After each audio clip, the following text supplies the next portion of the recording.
All right, here we are at a dirty drive-in. So the problem with this thing is that the steering is not working correctly. So let's go ahead and coin it up. We'll yank the crank here and just pick that track right there. That's fine with me. That one's fine with me. Let's go. Crank yank it.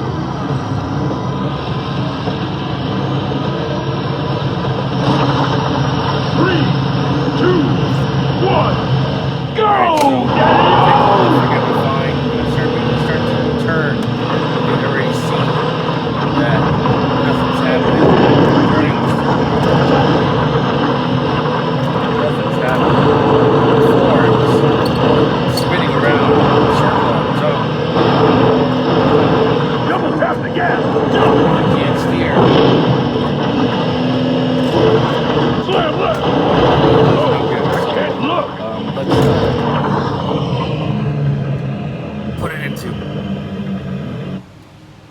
menu mode, quiet it up a little bit. So what we're going to do next is we're going to remove some screws to get into the steering box over here. So there are some screws right there, there, and there. Just remove those 4 screws, and this should just kind of just fold down and expose the gearbox, motor, all the wires, buttons. So let me open it up and I'll show you what's inside there. All right, so now that I have the screws removed, we're gonna just let it drop down and expose the motor. All right, so what's happening is that the steering wheel is definitely not, correct. So it's definitely messed up. So I can already tell right off the bat, that we have wires that are broken out the potentiometer here. The potentiometer, for some reason, is either got stuck because it is turning with its steering wheel when it shouldn't. This should actually be stable and not move, and it should be turning the knob on the inside back and forth, not the whole entire potentiometer. So this potentiometer has probably definitely gotten damaged. It may need to be replaced. I might have one in stock, I'm not sure. I may have to order one, but that's definitely the problem. Belt still looks good. Still, it's got its ridges.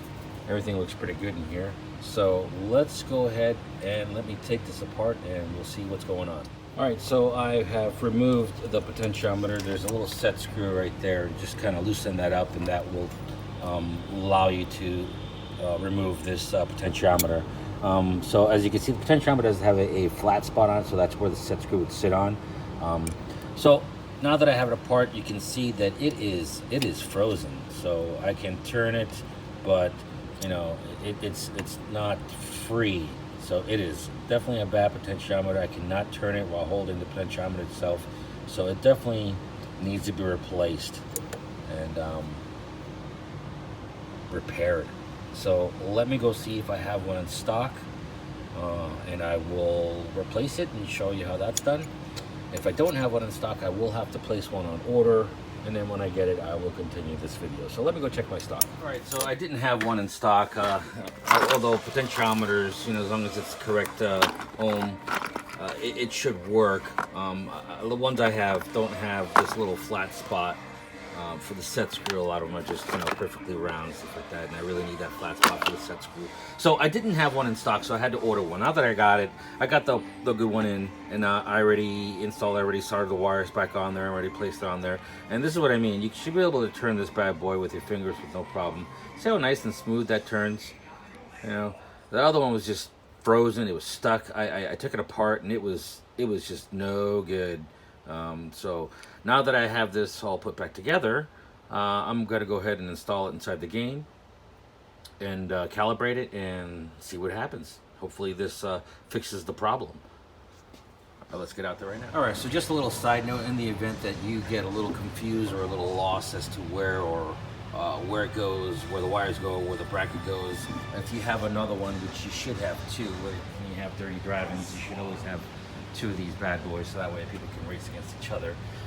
You could always look at the other one and make sure that everything is correct.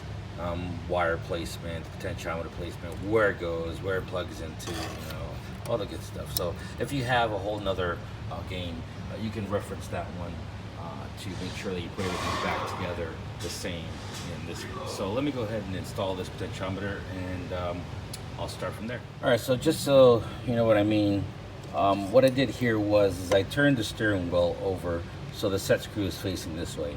So at the same time, I also want to make sure that that little flat spot is facing that way as well. That should be 0 out. So when I put it all together into its little slot there and place it into its little hole back here, it all fits together. So that way the flat spot is directly in place in front of the set screw. So when I screw this in, it keeps everything nice and tight.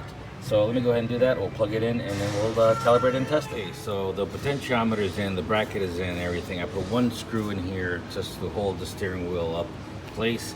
I have it in program mode so we can go through the calibration. So you see right there, you're just gonna follow the directions, go to calibrations. You know, you have two choices there. You have the gas calibration, you have the wheel calibration. You go down up to the wheel calibration and to that one, and just do exactly what the instructions tell you to do. You know, you're gonna press view to test begin, view, full range. You see, I guess you really can't. I guess you can kind of see the line. See how it leaves a space on one side and the same amount on the other side. Full range up top.